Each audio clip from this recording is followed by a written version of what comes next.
Ha! Ha! With Grandpa today. What is your full name, date, and place of birth? Virgil Clyde Saunders. May the 3rd, 1932, in Wickham, West Virginia. I assume I was named after my dad on my Clyde name. Virgil, I don't know. What are your parents' full names? Clyde Roy Saunders, Myrtle May Saunders. Mother, she worked like a slave. I mean, I was second oldest, had twins older than me, and she had, when I was growing, there was always 3 or 4 young ones. Mm-hmm. She always taking care of kids, trying to keep them fed, trying to keep them clothes on, and get them to school back. Constant. Dad, he worked in the mines, and spent his Friday nights at the beer joint. Sometimes they'd go fishing or something on the weekend, him and his buddies. That's about it. What are the names of your siblings? Starting with the oldest, Wilmer, Yep. Delmer, James, Harold, Virginia Ann, Betty Catherine, Mary Jean, John Melvin, Helen Louise, Kenneth Roy, Charles William, Thomas David, and Martha Lynn is the youngest one. Okay.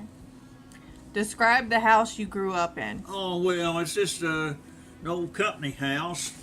They had 4 or 5 rooms there. Just there's well-built houses, no nothing fancy though. And the company kept them up. Any boards going, they steps break, anything. They always come and fixed it. Always. They had a regular carpenter on job all the time, and they really is pretty decent. I thought pretty decent. The old houses, and we growed up in it. Everybody survived. No running water. Well, yeah. We did have running water in the house. Yeah, we had running water in the house there. And what else? Electricity. Had electricity. What about a toilet? No toilet. Had outside toilet, probably 50 yards behind the house. And everybody did. Nobody had inside toilets I know of. How was the house heated? With a couple little fireplaces, open fireplaces, burning coal. And you usually stayed real warm there within 6 feet of the fireplace, and everywhere else is cold. So you had to keep the door shut in the wintertime. Describe the city or town that you grew up in. Well, it was a company town where these had rows of houses with a number on them. One right there with, everybody had the same thing. You had a board fence, probably 4 rail fence that high around your whole 4 rail, always. You had 2 big trees in the front yard, always. Everybody had a maple tree here and a catawba tree there. And if you had any little booths or stuff you put in yourself, or it didn't matter. You had garden space if you chose to have a garden. But everything was fenced. Everybody had fenced yard, board fenced. Had 10 roofs. Best is 10 roofs. Best you never have to mess with them. Had 1 store, and that's the company store. They carried everything that you could possibly need, I think. And a town mile or 2 away if you need to get something the store didn't have, which coming out then. But the company store even had a doctor's office. It had a company doctor, and he lived right there in town with you. And go to the company doctor, and he got his cough syrup and pills or something, little stuff. If you had to go to the hospital, that's something else. That's a mile or 2 away. You just don't go. It's a big town. What else you need on that? Had a superintendent that run the whole thing, the mine superintendent. He was in charge of the whole town. I don't know how many houses there were. Probably 40 or 50 houses. I don't know altogether. What was the first radio show you can remember that you heard? Man, I'm going to just put down, I don't really know for sure, probably the last of the Mohicans or something like this, cowboy Indians, wild Indian. They really scared me too. And we didn't listen to radio all the time. You know, you might have 15 or 20 minutes or something there when you, around supper time or something, get around the radio there and listen to it, but it wasn't something you sit around and listen to all the time or anything. Nothing but the big events the only thing you were listening to. And there wasn't no big events when I was little, except them shows like cowboy shows or something, or Gunsmoke or something like that. When was the first year that you saw TV? First year that I saw TV, in '52. That was in the Army. Did you have a refrigerator or an icebox in your house? We had a refrigerator, an icebox on the back porch for a while. How did you first meet Grandma? Well, a buddy of mine worked with Grandma's uncle, Doe's uncle, and I went over one day, and somewhere or another got met or something like that. I don't remember the details. What year was that? It would have had to been in 1951. It had to be in 19. I couldn't even tell you what month it was or anything. Describe your first date. I think our first dates, we went out and our car broke down. We had to sit in the car half the night and then hitchhike a ride home the next morning to her dad. Just snarling there. He didn't say nothing to me, but I was scared of him. I got away unscathed. But that didn't turn, and so I didn't have no car for a little while. And that's when I'd walk back and forth over. It was a pretty good walk. It didn't matter. I'd walk to town, catch a bus. I would do that, walk to town, catch a bus. Bus didn't come all the way to the house, but so. What made you fall in love with Grandma? Well, she's the only girlfriend I ever had. And she sued me, so I stayed with her. Something like that. What is that, Cheryl? That's the first present that Mom ever bought him in 1952. Uh-huh. And it has been broken for years. George reading the Chris Capitol. retrieved I it did and you. he let it repair. It's been, I don't know how long. And so, I used that's it for cool. 10 years or something. 1950. What day did you get married? On July the 5th in 1952. I had khakis on, military clothes, khakis, dress clothes. Well, she had on a white wedding gown and all. She was dressed up, but What was the day like? it was a bad, miserable, cloudy, stormy day. It come up, lightning and everything, right in the middle of summer there. But it went over. We waited it out. Whenever it was over with, went ahead and listened to the preacher, Preacher Garten. That's how it was. And then we went to town. Did you go on a honeymoon? No. We didn't go on no real honeymoon, no. We went uptown and stayed all night in a hotel, a Beckley Hotel, to get away from people. And that's about it. I think maybe we went and stayed with her aunt another day. I'm not sure when she got married or a month or two later. Where did you first live as a couple? First place I really lived was in Kansas City, 32nd and Camel. Well, I moved to Kansas City, Kansas in 1961. I've been over in Missouri for 7 years before I moved over here.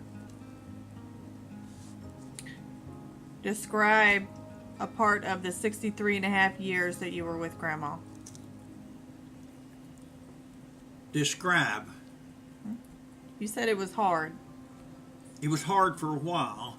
We got everything went real good there for 2 or 3 years, and all at once she got sick with that polio, and that changed everything. And it was just hard from there on for a long time. For 4 or 5 or 6 years, it was real hard. Harder on her than me. Really harder on her than me.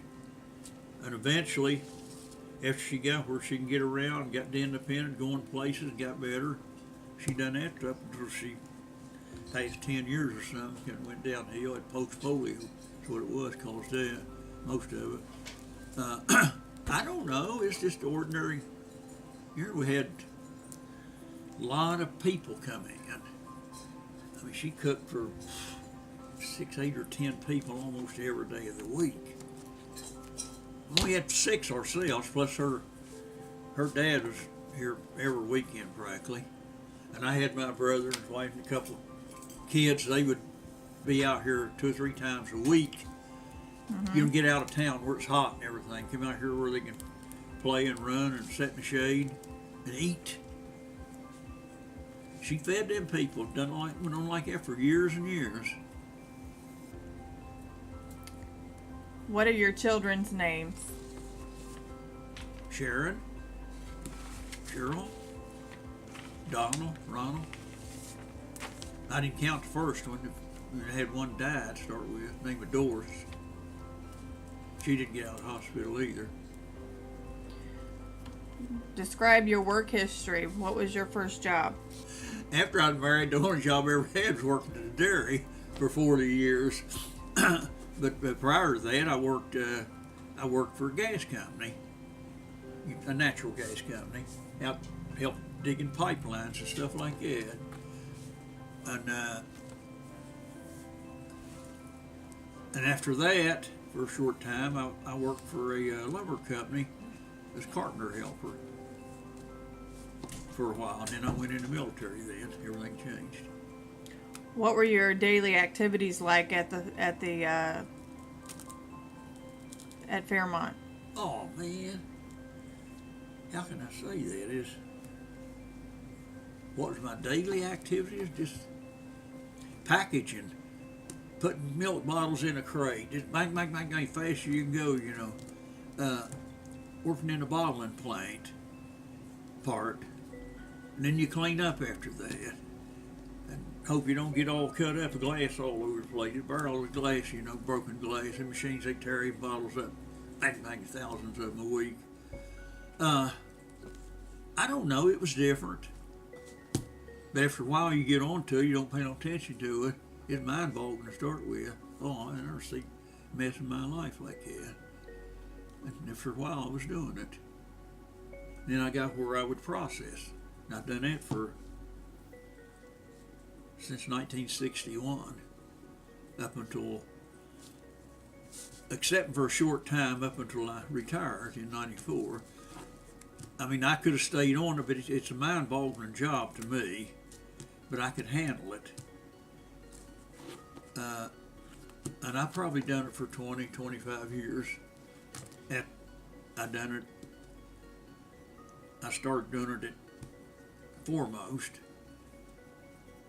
And when they shut down, went to Springfield, I went out to Meyer Dairy and done it for a little bit. DeLay went out of business. Then I went to Fairmont and done it for 10 years off and on. And most of the time I was in processing. Now, you'd have to be around a dairy or something to know what that even means. Is in getting milk and making stuff out of it. What did you miss or enjoy after retiring? What did I enjoy? Mostly? Well, the fact of not going every day in there and do what I want to and take all the time in the world to do it if I want to. Took a while to get used to that.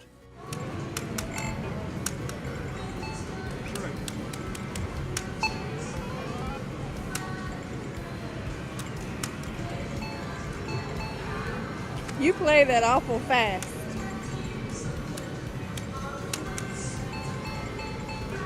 I'm anxious to give my money away. They'll take it fast. You put it in there. Were you ever in a war or served in the military? Well, I wasn't in a combat, but I was in Germany for 18 and a half months as the occupation forces after the war. And it was still a little bit hairy at times over there, not really no danger to us or anything. We carried weapons at times and all, but everything had settled down. What do you remember most about the Army? This discipline, the restrictions.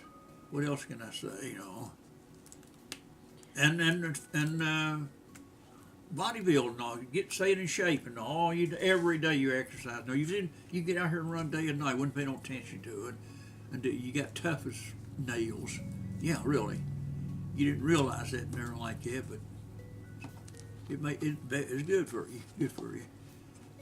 Why did you enlist in the Army? Because I was drafted, and I had the option of waiting till they called me, or else go ahead and sign up and get it over with. So I went ahead and signed up, and got took right in. A day or two later, I was gone, and that's the reason. And it wouldn't even ever occur to me to re-enlist or nothing. A lot of guys you go in with like that. Next thing you know, there are times that they go ahead and re-up for a couple, 3 years, but not me. Nope. I just did flat out, did not like the restriction and just being told every time when and what to do and how and all crap like that. I just never caught to it. And I wasn't about to make a career out of it. What were your responsibilities in the Army? I was in a mortar section in a rifle company. And if anybody knows anything about it, they'll know exactly what that is, but What was your rank? corporal. Were you awarded any medals? Well, just occupation medal, good conduct medal. It seemed like I had another for something. Yeah, I was a pretty good shooter. Had the, what they call it, I don't know what they call it, a little something you could wear as a sharpshooter's badge or some crap like that. So, not nothing. No, I didn't get no big time medals. None. I wasn't in no combat zone, for one thing. That's where they get your big medals. In society today, how have things changed from when you were a child or a young man? Oh, come on. I could spend a week trying to figure out what you just said. What has changed? Everything has changed. Everything. What's all this jazzeroo there? That's the radio. Ain't nothing on the radio I ever seen. Country. Don't even sound like regular radio. And not always to the better. Some is not as good, some are better. But overall, everything's better. Everything's better overall. Well, there's a whole lot worse than that. That's a mild word for what he's doing now. Mm-hmm. Somebody's got to stop him. Yeah. And he's going to put his kids in charge of the companies. And what about all this stuff? Well, we're going to make this stuff here. But what about all the said he's got an interest in 500 companies in the world? What about all the stuff they manufacture stuff? Are you going to cut all that out? No. No. It just applies to other people, not him. Mm-hmm. He's already said, I can run my companies and run the government at the same time. Can you believe that? He couldn't run a PTA meeting, with 10 people there. He has to browbeat people, and be in charge. And all these here reporters and all like that, it bucks against him like that. They don't know that they don't flip on the talks or anything anymore. Yeah. Oh, no, they don't want him replaced. No. Describe the happiest time in your life. Oh, man. You're sneaking up on me here. How can I describe the happiest time? I had several happy times in my life. And probably when I got out of service and wife and them coming to pick me up at the train station. And from that point on, that was a good time. That was a good time. What do you think was the biggest accomplishment in your life? Biggest accomplishment? Not doing nothing. Not accomplishing anything, really. No, I don't know the biggest accomplishment. We got by, that's about all. But I don't know. I can't think of anything as a big accomplishment. What are your favorite things to do with your children or your grandchildren? Well, we played ball a lot whenever they were small, when I was able to play ball with them. Now they're growing up and they can't. I'm too old too. But back when they was growing up and everything, we done all kind. Went fishing a lot. And oh yeah, went down to the river and threw rocks in the water, stuff like that. Just messed around. Yeah. What's the most important thing you want your grandchildren or your children to learn from you? Ooh. If I gain good points they can take up, I don't know that. Some say I have, but I don't know. I wish I had a good answer for that. Papa's that right? Meemaw and Papa. Meemaw? That would be me. Was that what he's saying? Meemaw and Papa. Oh, okay. There were so many grandmas and everything. So we all You got had a bunch of name. grandmas. Yeah. You got a bunch of grandpas. Yeah. Hi, Cameron. Grandmas were Why do you Hey, have to Stryker, do this? what grade are you in now? School? When I'm 7, I will be in 1st grade. And when I'm in 1st grade, I get to go to Boy Scouts in my game. No kidding? Wow. In my He said Boy my Scouts. school. Did you say Boy Scouts? Well, a little boy in the neighborhood came up and I bought some popcorn from him. Right. And he was there. This was months back, but it's like, well, who is that little boy? I said, well, he's in Boy Scouts. And so he's a little bit older than Striker. And he's been interested in it ever since. He wanted to join this year, but I guess they don't do it. So I don't know. I don't know what to say on that. I should have marked this stuff down ahead of time.